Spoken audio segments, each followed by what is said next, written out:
नाज़रीन इकराम, 90 साला बुजुर्ग ने 55 साला खातून से दूसरी शादी रचा ली है। दूसरे फ्रेम में आप देख सकते हैं कि बुजुर्ग निकाह की तकरीब में बुजुर्ग साहब को बाजुओं से पकड़ के सहारा दे के लाया जा रहा है। उन्होंने डांग भी पकड़ी हुई है, साथ में स्टिक के साथ उसको आसरा भी दे रहे हैं। लोग आसरा दे के उसको तकरीब में लाया जा रहा है जहाँ पे बुजुर्ग का निकाह पढ़ना है। और मैं ये भी बता दूं कि इस तकरीब को खुफिया रखा गया था बुजुर्ग की फैमिली की जानिब से, लेकिन लोगों को पता चल गया।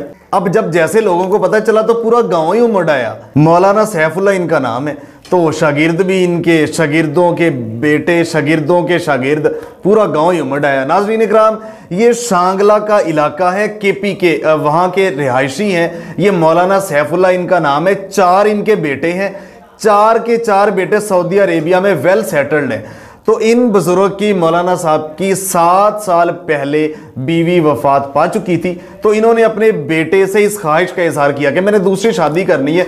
मैं अकेला होता हूँ, आप वहाँ पे फैमिलियों के साथ सऊदी अरेबिया में हैं, तो यहाँ पे मैं अकेला हूँ, मेरा दिल उदास होता है, यानी मेरा दिल नहीं लगता, की करा कल्ला हूं ना।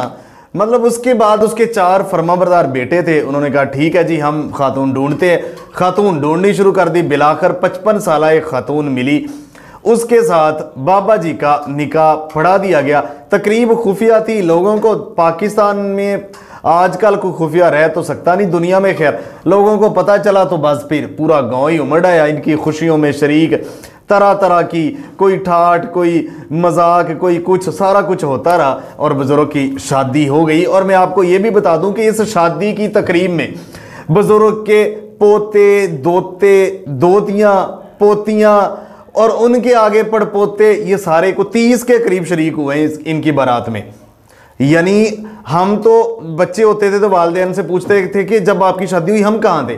अब बच्चों ने क्या, आगे हमारे बच्चे, यानी ऐसे ही उनके पोते दोते, अब वो भी साथ शामिल हो गए। वो भी बताएंगे कि मैं दादा की शादी में, मैं नाना अबू की शादी में शामिल हुआ हूँ। तो ये सूरत हाल है और पूरे गाँव में खुशी का माहौल है। बाबा जी ने दूसरी शादी कर ली है। अब जिंदगी आगे कैसे चलेगी ये तो वक्त ही बताएगा। और ये एक अच्छी बात है। देखिए, मैं इस चीज़ को, मैं निकाह आम होने चाहिए, मैं इस चीज़ के हक में हूँ कि आप अगर बुजुर्गों की, चले ये तो ज़्यादा बुजुर्ग हो गए, कम बुजुर्ग हों, 50-60 साल, लोग खातून ऐसी 40 साल से ऊपर अगर डिवोर्स हो जाए या अगर उनका खामद फौत हो जाए, बच्चे हों, तो शादियां नहीं करते। भाई क्यों नहीं करते? अल्लाह के नबी हज़रत मोहम्मद सल्लल्लाहु अलैहि वसल्लम ने सहाबा कराम की, सहाबियात की खुद शादियां करवाई हैं, तो शादियां लाजमी करवानी चाहिए। इस खबर को सुनने के बाद पाकिस्तान के जो बुजुर्ग बाकी बाबे हैं ना, वो मचरे बैठे हैं, वो कह रहे हैं हमारी भी शादियां करवाएं। इस बारे में आपकी क्या राय है? कमेंट बॉक्स में अपनी राय का इजहार लाजमी कीजिएगा। मिलते एक नई स्टोरी के साथ, तब तक के लिए अल्लाह ने के बाद। पाकिस्तान हमेशा जिंदाबाद।